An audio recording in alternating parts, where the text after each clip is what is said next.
Hey guys, welcome to Techies Guru. Today we'll be learning how to add email address in WhatsApp, and now let's dive right in. Now to add an email address in WhatsApp, first open up your WhatsApp on your phone, and on this interface of WhatsApp guys, at the top right corner of the screen you can see the three dotted icon.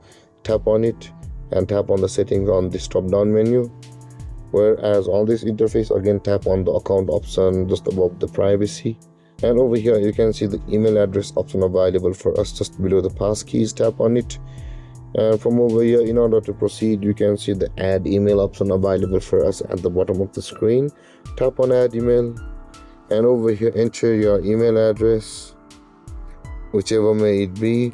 And after that guys, after entering your email address, you can see you'll be required to tap on the next button over here, and on the next step of verification, code will be sent to that email address, and you will be required to enter that verification code on your WhatsApp over here.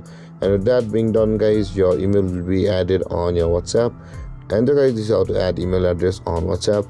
And if you have any confusions or questions regarding the topic, feel free to comment in the comment section below, and don't forget to like, subscribe, and hit that bell icon for more videos. Thank you for watching guys. Peace.